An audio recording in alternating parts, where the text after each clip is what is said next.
ICT corner থেকে সবাইকে স্বাগতম জানাচ্ছি। সম্মানিত ভিউয়ার্স, আমি এই ভিডিওতে শেয়ার করব জাতীয় কম্পিউটার প্রশিক্ষণ ও গবেষণা একাডেমি নেকটার এর অধীনে শিক্ষকদের 30 দিন মেয়াদী আইসিটি বিষয়ক শিক্ষক প্রশিক্ষণ সংক্রান্ত বিষয় নিয়ে। আপনারা ইতিমধ্যে সামাজিক যোগাযোগ মাধ্যম ফেসবুক সহ বেশ কিছু প্ল্যাটফর্মে শিক্ষকদের 30 দিন মেয়াদী প্রশিক্ষণ সংক্রান্ত একটি বিজ্ঞপ্তি দেখতে পেয়েছেন এবং আপনারা অনেকেই উক্ত বিষয়ের উপর একটি ভিডিও টিউটোরিয়াল তৈরি করার অনুরোধ করেছেন। সো আপনাদের অনুরোধের প্রেক্ষিতে ভিডিওটি তৈরি করছি। আপনারা আবেদনের পূর্বে অবশ্যই বিজ্ঞপ্তিটি দেখে নেবেন এবং আবেদনের কি কি শর্তাবলী রয়েছে সেগুলো ভালো করে পড়ে নেবেন। মূল বিষয়টা হচ্ছে যারা অলরেডি নেকটার থেকে এই কোর্সটা করেছে তারা নতুন করে করতে পারবে না। আর এই কোর্সে আবেদন করতে গেলে অবশ্যই ম্যানেজিং কমিটির যিনি সভাপতি রয়েছে তার অনুমতি লাগবে। এছাড়া 52 বছরের ঊর্ধ্বে যাদের বয়স তারা আবেদন করতে পারবে না। যাই হোক, ডিটেইলস আপনারা অবশ্যই পড়ে নেবেন। পড়ে তারপর আপনারা আবেদনটা করতে নেবেন। আবেদন প্রক্রিয়া কিন্তু আসলে অত্যন্ত সহজ। আবেদন আপনি মোবাইল বা কম্পিউটার দিয়ে খুব সিম্পলি কাজটি করতে পারবেন। আবেদন করার জন্য আপনাদেরকে নেকটারের ওয়েবসাইটে আসতে হবে। আপনারা গুগলে নেকটার লিখে দিলে চলে আসবে। মূলত অনলাইনে আবেদনটি করতে হয়। আবেদনটি 2টি ধাপে সম্পন্ন হয়। প্রয়োজনীয় তথ্য দিয়ে আবেদন করা এবং কপিটি প্রিন্ট আউট করে সভাপতির স্বাক্ষর নিয়ে অনলাইনে আপলোড দেওয়া, মূলত 2টি প্রসেসে। যাই হোক, এটি হচ্ছে জাতীয় কম্পিউটার প্রশিক্ষণ ও গবেষণা একাডেমি নেকটারের ওয়েবসাইটের ইন্টারফেস। আমরা এখান থেকে রেজিস্ট্রেশন বলে যে অপশন আছে এখানে ক্লিক করে দিব। এখানে ক্লিক করার সাথে সাথে নেকটারের বিভিন্ন কোর্সের আপনারা মডিউলগুলো দেখতে পাবেন। এখানে 30 দিন মেয়াদী প্রশিক্ষণ ছাড়াও আপনার অনলাইন বেসড বিভিন্ন ধরনের প্রশিক্ষণ কিন্তু এখানে রয়েছে যেগুলো পেইড। সো আর 30 দিন মেয়াদী প্রশিক্ষণটি আপনারা বিনামূল্যে করতে পারবেন। সো স্কুল, কলেজ, মাদ্রাসা এবং কারিগরি শিক্ষা প্রতিষ্ঠান সমূহের যারা এমপিও ভুক্ত শিক্ষক মন্ডলী রয়েছেন তারা মূলত এই প্রশিক্ষণটি করতে পারবেন। সো আমি আসলে এই প্রশিক্ষণটি 2019 সালে এই নেকটার থেকে সম্পন্ন করি অত্যন্ত সফলভাবে। আমার ব্যক্তিগত অভিজ্ঞতা থেকে বলছি প্রশিক্ষণটা যথেষ্ট ভালো, প্রশিক্ষকবৃন্দ এবং সবাই অত্যন্ত আন্তরিক। যাই হোক, এটি হচ্ছে আবেদনের ইন্টারফেস। আমাদের এই যে প্রয়োজনীয় শর্তগুলো আমরা পড়ে নেব। পড়ে নেওয়ার পর আমি সম্মতি জ্ঞাপন করছি এই চেকবক্সে টিক দিয়ে নিবন্ধন অপশনে ক্লিক করে দিব। আমি আগে এই শর্তগুলোর কথা বলেছি। সো চেকবক্সে ক্লিক দিলাম, এরপর নিবন্ধন অপশনে ক্লিক করলে আমাদের আবেদনের যে মূল ইন্টারফেস সেখানে কিন্তু নিয়ে যাবে। অনেক সময় সার্ভার জটিলতা থাকলে আপনারা পেজটা রিফ্রেশ দিয়ে নেবেন, সেক্ষেত্রে স্মুথলি কাজ করতে পারবেন। যাই হোক, এটি হচ্ছে আইসিটি বিষয় প্রশিক্ষণ কোর্সের আবেদন ফরম। আবেদনের পূর্বে আপনি অবশ্যই দেখে নেবেন এখানে কি কি তথ্য আপনার লাগছে। অবশ্যই আপনারা সেই তথ্যগুলো সংগ্রহে নিয়ে নেবেন, যেমন আপনার ব্যক্তিগত তথ্যাদি, আপনার ইমেইল অ্যাড্রেস, ইন্ডেক্স নম্বর, ছবি, আপনার ঠিকানা, প্রতিষ্ঠানের ঠিকানা, মোটামুটি এই বিষয়গুলো নিয়ে নেবেন। আমি এক নজরে জাস্ট ফর্মটা আপনাদের দেখাচ্ছি যেখানে কি কি আসলে লাগছে। এছাড়া আপনি ইতিপূর্বে কোনো ট্রেনিং করেছেন কিনা সে তথ্য এখানে লাগবে। এছাড়া ইউজার নেম এবং পাসওয়ার্ড ক্রিয়েট করে আপনারা জমা দিন অপশনে ক্লিক করলেই আবেদনের যে প্রথম ধাপ সেটি সম্পন্ন হবে। যাই হোক, আমি আমার ব্যক্তিগত তথ্যগুলো দিয়ে একটি ডেমো আবেদন পূরণ করছি। তথ্যের নিরাপত্তার স্বার্থে আমার এই তথ্যগুলো একটু ঢেকে দেওয়া আছে। আপনারা বিষয়টি অবশ্যই জানেন যে ফেসবুক এবং ইউটিউবে ভিডিও আপলোডের ক্ষেত্রে ব্যক্তিগত তথ্যগুলো একটু ব্লার বা ঢেকে দিতে হয়। এনিওয়ে, সো এখানে আমাদের নিজের নাম বাংলায় এবং ইংরেজিতে দিতে হবে। আপনার ইংরেজি যখন লিখবেন অবশ্যই সেগুলো ব্লক লেটার বা সবগুলো ক্যাপিটাল লেটারে দিবেন। এখানে আবেদনকারীর নাম বাংলা ইংরেজিতে, পিতার নাম বাংলা ইংরেজিতে, মাতার নাম বাংলা ইংরেজিতে, প্রতিষ্ঠানের নাম বাংলা ইংরেজিতে। এছাড়া আপনারা আবেদনকারীর পদবি এখান থেকে সিলেক্ট করে দিবেন।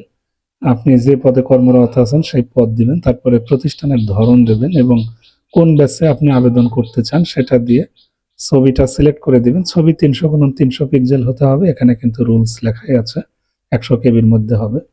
প্রতিষ্ঠানটি কোথায় অবস্থিত সেই প্রতিষ্ঠানের ঠিকানা ড্রপডাউন থেকে ক্লিক করে তার জেলা, বিভাগ, উপজেলা, পোস্ট অফিস এগুলো দিয়ে দেবেন। এছাড়া আপনার ব্যক্তিগত ইমেইল এবং প্রতিষ্ঠানের একটি ইমেইল এখানে চাচ্ছে, যদিও এগুলো ম্যান্ডেটরি ফিল্ড না, তারপরেও দিয়ে দেবেন। আপনার জন্ম তারিখ দেবেন, আপনার লিঙ্গ সিলেক্ট করে দেবেন, এখানে ধর্ম সিলেক্ট করে দেবেন, রক্তের গ্রুপ দেবেন, আপনার মোবাইল নাম্বারটা অবশ্যই দিবেন, ভ্যালিড হতে হবে, আপনার এনআইডি নম্বরটা দিবেন, আপনার ইন্ডেক্স নম্বর, আপনার সর্বশেষ আবেদনের যে শিক্ষাগত যোগ্যতা সেই তথ্যগুলো দিবেন, আপনি কোন ধরনের প্রতিষ্ঠানে কর্মরত আছেন, সরকারি বেসরকারি নাকি সেটা দিবেন। এছাড়া আপনি ইতোপূর্বে আইসিটি রিলেটেড কোনো প্রশিক্ষণ যদি কোনো সংস্থা বা কোনো দপ্তর থেকে করে থাকেন সে তথ্য দিবেন। তারপর ইউজার নেম এবং পাসওয়ার্ড দিয়ে জমা দিবেন। ইউজার নেম ক্রিয়েট করা অত্যন্ত সহজ। আপনার নামের সাথে আন্ডার স্পেস দিয়ে যে কোনো কয়েকটি সংখ্যা লিখে দিলে হবে।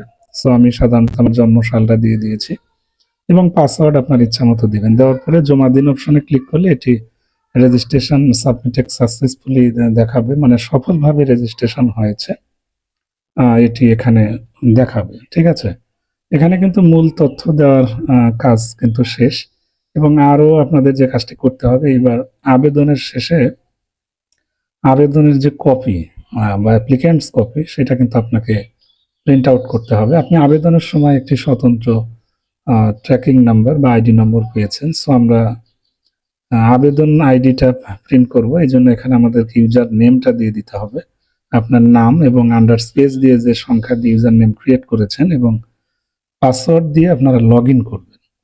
লগ ইন করলে আপনি আবেদনের কপিটা এখানে পিডিএফ ফাইল হিসেবে প্রদর্শিত হবে, লক্ষ্য করছেন এটি হচ্ছে আবেদনের কপি।